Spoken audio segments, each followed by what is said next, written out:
You know what's wild?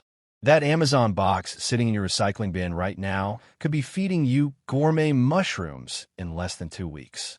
No fancy equipment, no green thumb required, just cardboard and a method so stupidly simple you'll wonder why you've been buying mushrooms at $7 a pound. Stick around because what I'm about to show you breaks every gardening rule you thought you knew. Hey there, garden friends. Welcome back to Timeless Gardens, where we prove that the best growing methods are usually the ones nobody's talking about. If you're new here, I'm so glad you found us because we specialize in turning $0 and zero experience into actual food on your table. And to my returning viewers, you absolute legends, thank you for being here. You know, we always deliver something different, and today's going to blow your mind. Before we dive into this cardboard mushroom magic, do me a quick favor. Hit that subscribe button and tap the bell because every single week we're dropping techniques like this that'll make your neighbors think you've got some secret gardening superpower. Also, I read every comment, so drop one below telling me what mushroom variety you're most excited to try. All right, let's get into this. So here's the thing about mushrooms that nobody tells you. They don't want soil. They actually hate soil. What they want is decomposing plant matter, and you know what's literally just compressed plant matter? Cardboard. Yeah, that box your shoes came in, that package from your online order, it's basically a mushroom buffet waiting to happen. Now, I know what you're thinking. This sounds too easy. There's got to be a catch. But here's the beautiful truth. Mushrooms are nature's recyclers. They've been breaking down dead trees and plant material for millions of years. We're just hijacking that process and putting it in a box. This method has been quietly used by mushroom cultivators who didn't want to mess with complicated setups, and honestly, it works better than some expensive kits I've tried. The best part? You can do this in a closet, under your sink, in a corner of your apartment. You don't need a garden. You don't need sunlight. You just need to follow a process that's so straightforward. Even my most plant-killing friends have succeeded with it. What you'll need.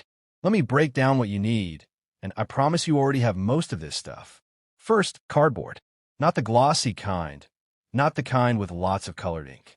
Just plain brown corrugated cardboard boxes. The ones with the wavy layers inside are perfect. You need enough to fill whatever container you're using. Speaking of containers, grab any plastic storage bin, an old cooler, even a sturdy cardboard box itself can work.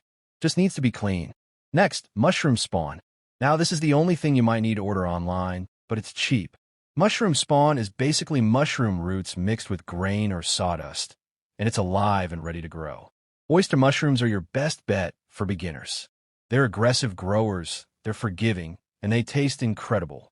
You can grab a bag for around 10 to 15 bucks, and it'll produce way more mushrooms than that. You'll also need water, just regular tap water. And optionally, you can throw in some coffee ground if you've got them.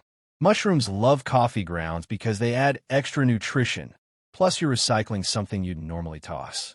That's it. Cardboard, spawn, water, container. We're talking maybe $20 total if you're buying everything. And most of that is the spawn, which you'll use multiple times. The setup process. All right, here's where the magic happens. And I'm going to walk you through this step by step because once you see how simple this is, you're going to want to start immediately. Step 1. Tear up your cardboard into pieces roughly the size of your hand. Don't stress about being precise. Mushrooms aren't judging your cardboard ripping skills. Just break it down so it's manageable. Step 2.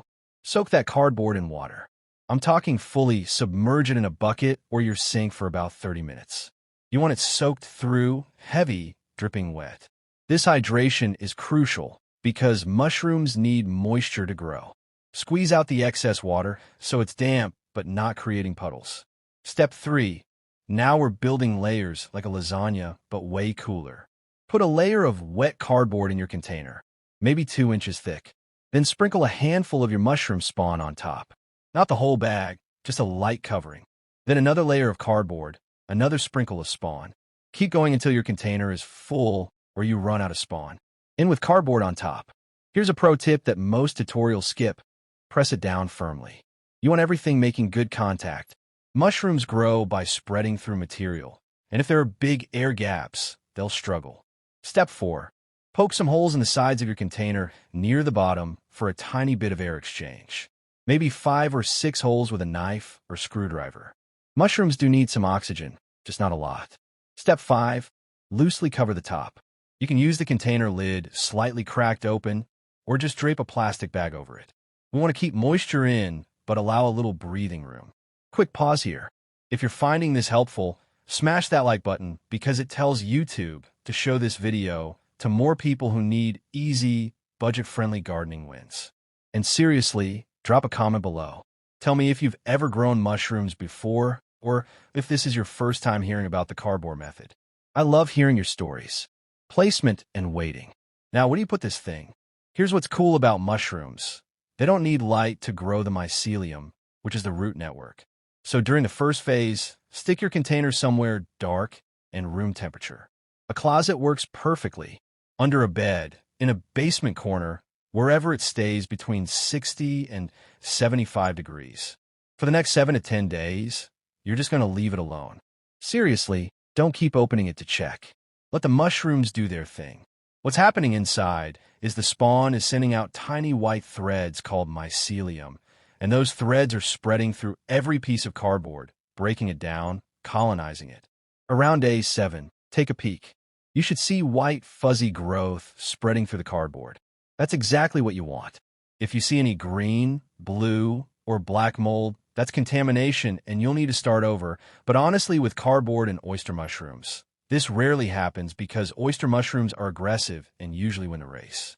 Once everything looks mostly white and colonized, it's time for phase 2.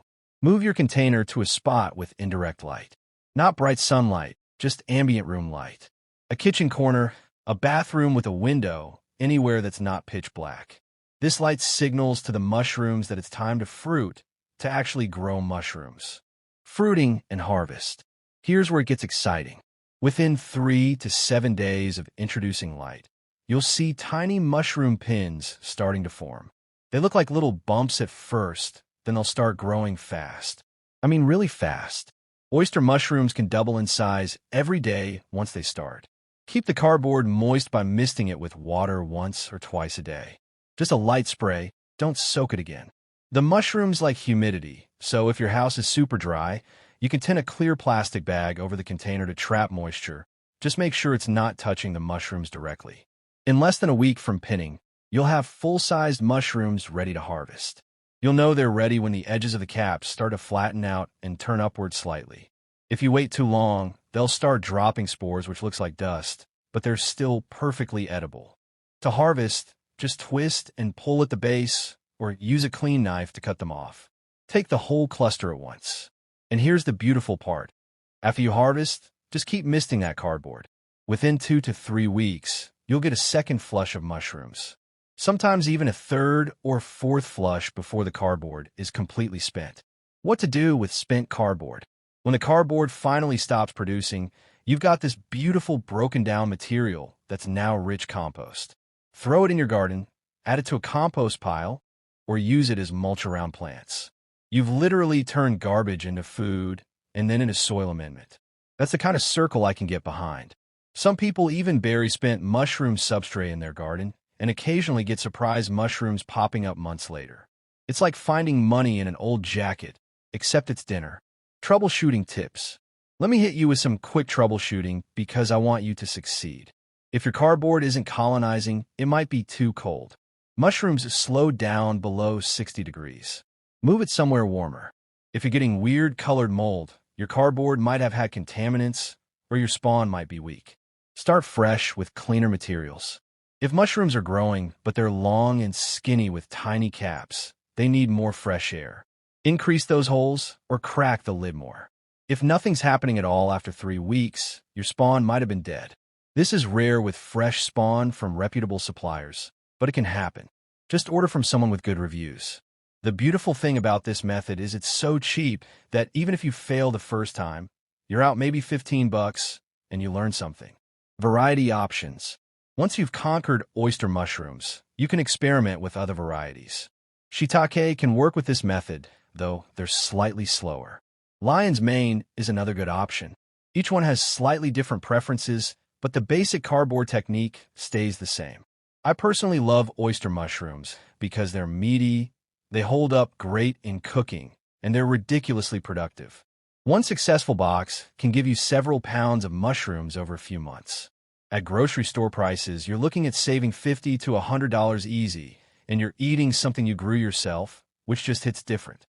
Why this matters. Here's the bigger picture and why I love teaching methods like this. We've been conditioned to think that growing food is complicated, that it requires land and expertise and money. But nature doesn't care about any of that. Mushrooms have been growing on decomposing material since before humans existed. We're just working with biology, not against it. This cardboard method proves that you can produce real, nutritious food in the smallest apartment with almost no investment. And in a world where food prices keep climbing, knowing how to grow even a small portion of what you eat is power. It's independence. It's saying, I don't need to rely entirely on a system that keeps getting more expensive. Plus, you're keeping cardboard out of landfills, you're learning about fungal biology, and you're eating food that was harvested hours ago instead of days or weeks ago. That's the Timeless Garden's way. Practical, affordable, and actually effective.